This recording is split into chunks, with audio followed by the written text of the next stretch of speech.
नमस्कार दोस्तों, welcome back. आप देख रहे हैं कॉफी विद सुमित जैन। दोस्तों, एक खबर कल से चल रही है कि चाइना के अंदर इकोनॉमिक क्राइसिस बहुत ज़्यादा बढ़ गए हैं, डिफ़ॉल्ट हो रहे हैं। और मैंने एक इसके ऊपर वीडियो भी बनाया था, सुबह मैंने डाला है। और कई लोग मेरे अकाउंट पे ऊपर आपके कमेंट्स डालना शुरू कर दिए कि सर, आप तो बोल रहे थे कि चाइना डूबेगा नहीं, और ये तो आपने खुद ही न्यूज़ दे दी। दैट मीन्स आप आज 2-3 महीने के बाद आपने एडमिट करना शुरू कर दिया कि चाइना डूब रहा है। चलिए, मैंने कहा आप लोग या तो सुनते नहीं हैं प्रॉपर्ली या कुछ फेंकू हैं, उनकी बातें सुनकर आप भी रिएक्ट करना शुरू कर देते हैं। मैं आपको डिटेल में समझाऊँगा। और प्लस चाइना डूब रहा है या नहीं डूब रहा, वो अलग मैटर है। मैटर ये है कि हमें इसमें से सीखने के लिए हमें क्या चीज़ मिलती है, क्योंकि जिस चीज़ दौर से चाइना 20 साल पहले गुज़रा था, भारत आज उसी दौर से गुज़र रहा है। और कुछ गलतियाँ रास्ते में करी यहाँ की पॉपुलेशन ने, और हमें उनसे कैसे बचना है। जो यंगस्टर्स हैं, जो अभी-अभी काम करना शुरू किया है पिछले 5 सालों में, 10 सालों में, या जो नए हैं अभी पढ़कर बाहर निकले हैं, आपके लिए बहुत इम्पोर्टेंट वीडियो है ये, प्लीज़ बने रहिए। लेकिन पहले मैं आपसे पूछना चाहता हूँ एक क्वेश्चन।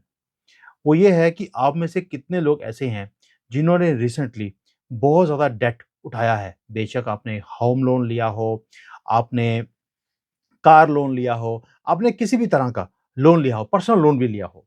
कितने लोग हैं जिन्होंने लिया है? और आपने क्या सोच के लिया है कि 20 साल, 30 साल का आपने लोन उठा लिया? क्या सोच के लिया है?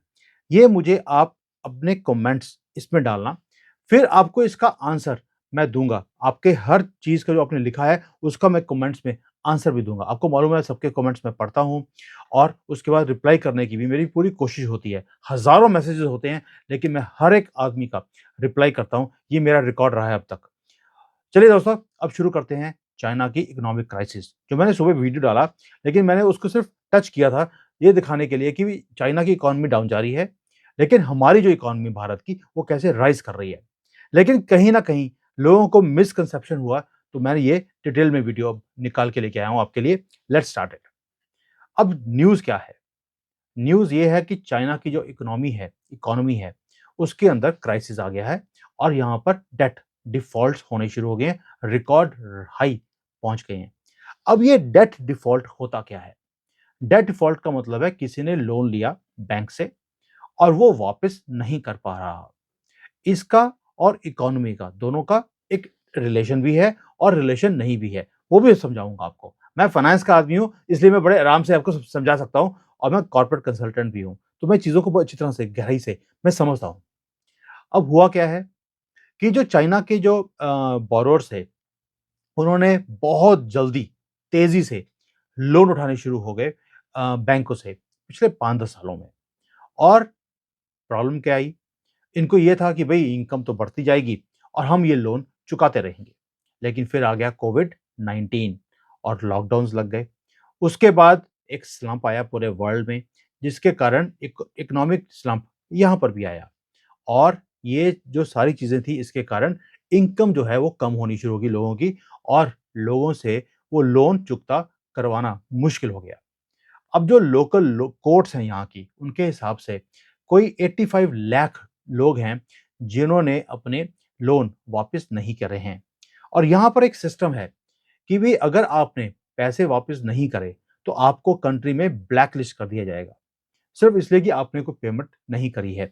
जैसे किसी ने कोई बिज़नेस का लोन लिया, या घर के ऊपर मॉर्टगेज लोन लिया है, घर खरीदने के लिए, तो वो अपने अब किश्तें वापस नहीं कर पा रहे, तो वो ब्लैक लिस्ट हो गए।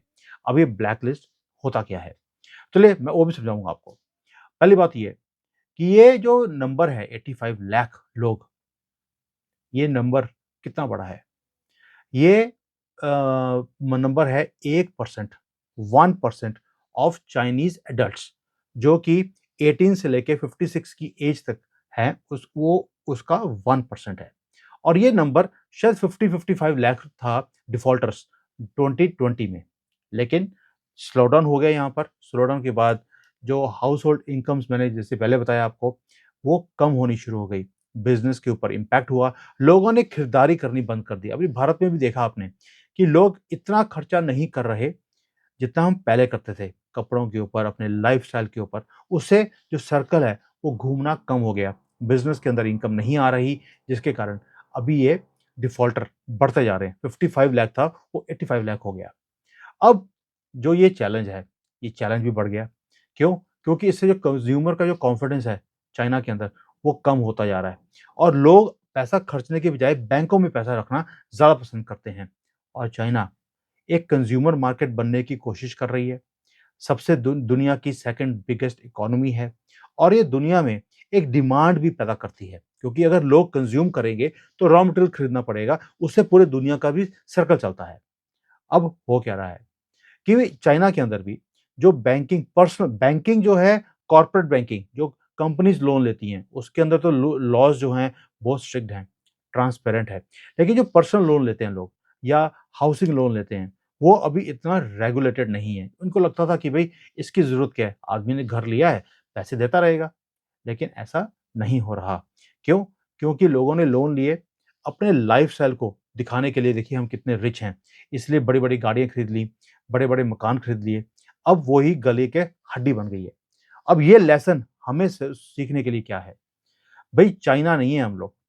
चाइना में जो डिफ़ॉल्ट करता है, वो ब्लैकलिस्ट हो जाता है और उसके ऊपर रिस्ट्रिक्शंस लग जाती हैं। वो कोई भी कहीं से भी लोन नहीं उठा सकता। उसके बाद वो अगर प्लेन की टिकट भी खरीदना चाहे, वो टिकट खरीद नहीं सकता। बस की टिकट नहीं खरीद सकता वो। वो अपने जो ये ऐप्स होती हैं, जैसे अपने पास वहाँ पर है, गूगल पे है या पेटीएम है, वो भी यूज़ नहीं कर सकता, जिसको हम मोबाइल पेमेंट ऐप्स बोलते हैं। वो यूज़ करना बैन हो जाता है उसको। दैट मीन्स वो सिस्टम से ही बाहर निकाल देते हैं उसको और भी जो फैसिलिटीज़ गवर्नमेंट से मिलती हैं, उससे बाहर निकल जाते हैं वो। अब इससे क्या होता है? इससे एक बर्डन बनना शुरू होता है इकोनॉमी के ऊपर। भई ये तो ऑलरेडी जो प्रॉपर्टी सेक्टर है ऑलरेडी टाइट चल रहा है यहाँ पर। कंज्यूमर कॉन्फिडेंस ऑलरेडी डाउन है। ऊपर से ये डिफ़ॉल्ट हो गए, ये ना टिकट खरीदेंगे, ना कुछ और खरीद सकते हैं, तो और प्रेशर चाइना की इकोनॉमी के ऊपर पड़ना शुरू हो जाएगा। अब मैं ये जो बात कर रहा हूँ, उसके अब मतलब समझिए कि हमें सीखने के लिए क्या है?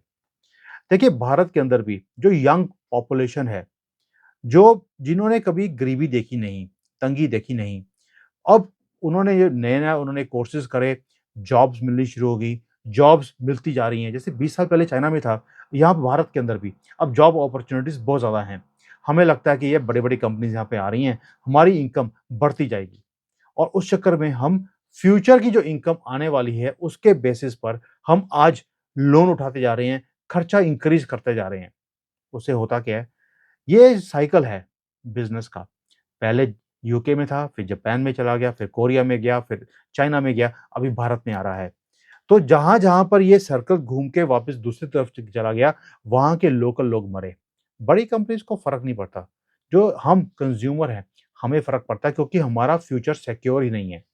हमें अगर खर्चा करना है, वो फ्यूचर की इनकम को देखकर आज खर्चे इंक्रीज़ करना बेवकूफ़ी है और यही बेवकूफ़ी चाइनीज़ लोगों ने करी। जो ये लोग बोलते हैं ना कि चाइना की इकोनॉमी डूबने वाली है, मैं 3 साल से सुन रहा हूँ कि इसके टुकड़े होने वाले हैं, 2 महीने में यहाँ पे विद्रोह हो जाएगा, लोग सड़कों पे आएँगे और यहाँ पर कंट्री के 10 टुकड़े हो जाएँगे। आपने भी सुना होगा। मैं आज फिर दोबारा से बोल रहा हूँ, ऐसा कुछ भी होने वाला नहीं है। यहाँ पर बिज़नेस जो है, वो डाउन है क्योंकि क जो कंट्री है, उसकी पॉलिसी है कि हमने ये छोटे-छोटे प्रोडक्ट्स जो हम दुनिया के लिए बनाते रहे, हमने नहीं बनाने।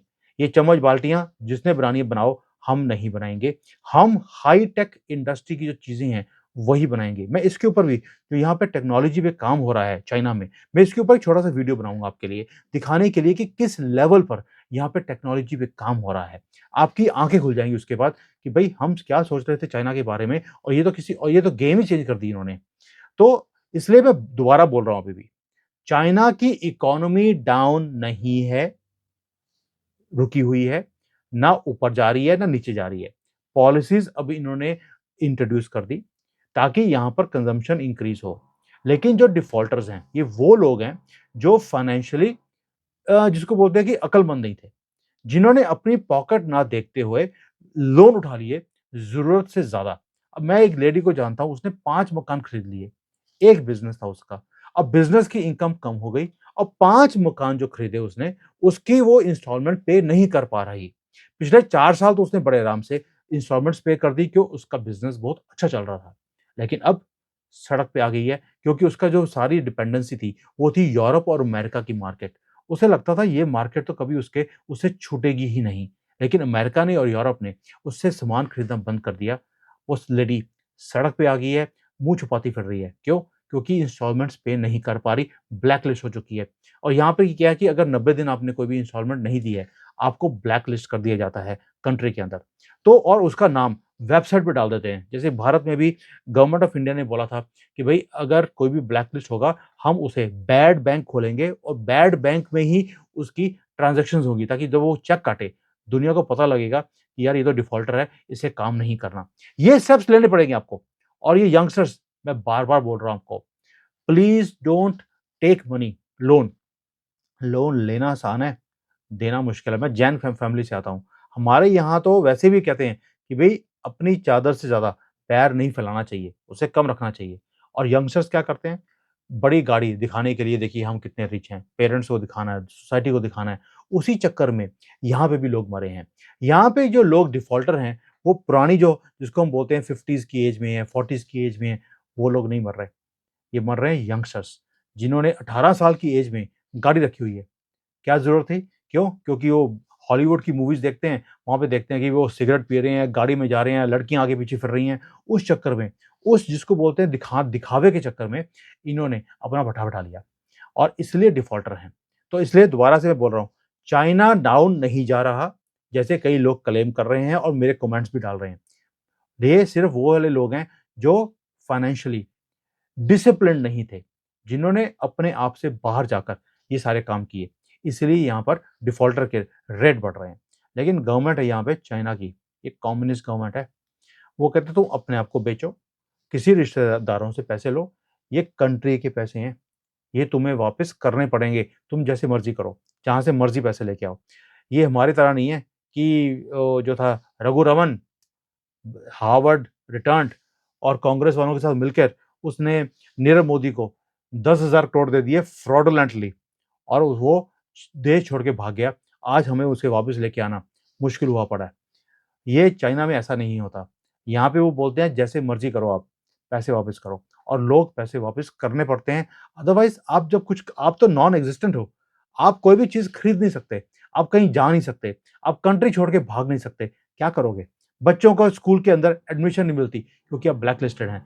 तो ये जो चीज़ें हैं, इसके कारण मैं आपको सलाह दे रहा हूँ अभी भी, जिन्होंने ज़रूरत से ज़्यादा पैसे लिए हुए हैं, डोंट फ़ील कि ये जो शाइनिंग स्टार अभी भारत बना हुआ है, ये हमेशा बना रहेगा। जैसे ही हम राइज़ करना शुरू करेंगे, ये लोग हमें फँसाते हैं इन चीज़ों को दिखाकर कि oh! We are with you. लेकिन जब इनका काम पूरा हो जाएगा, अगले 5 साल, 10 साल के बाद, ये भाग जाएँगे हमें छोड़कर किसी और कंट्री में और हम ये सारा डेट लेकर अपने सिर के ऊपर हम बैठे होंगे। चाइना ने भी यही गलती करी, कंट्री ने भी और इंडिविजुअल ने भी। भई चाइना तो कभी नीचे जा ही नहीं सकता। इनके दिमाग में ये फँस गया था और ये आज भी यही सोचते हैं कि भई हम नीचे नहीं जा सकते और मैं भी मानता हूँ, ये नीचे नहीं जा सकते क्योंकि इन्होंने गेम चेंज कर दी है।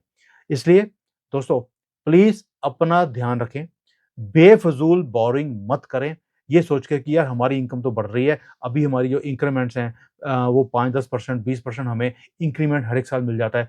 हम उस चीज़ को देखकर अपने एक्सपेंसेस को बढ़ा लेते हैं। जहाँ पर 1 बेडरूम सेट लेना चाहिए, वहाँ पे 3-3 बेडरूम। मैं कई लोगों को जानता हूँ भारत के अंदर, वो वही गलतियाँ कर रहे हैं जो चाइना ने करी। कि भई अपनी फ्यूचर इनकम के बेसिस के ऊपर आपने अपने एक्सपेंसेस आज बढ़ा लिए।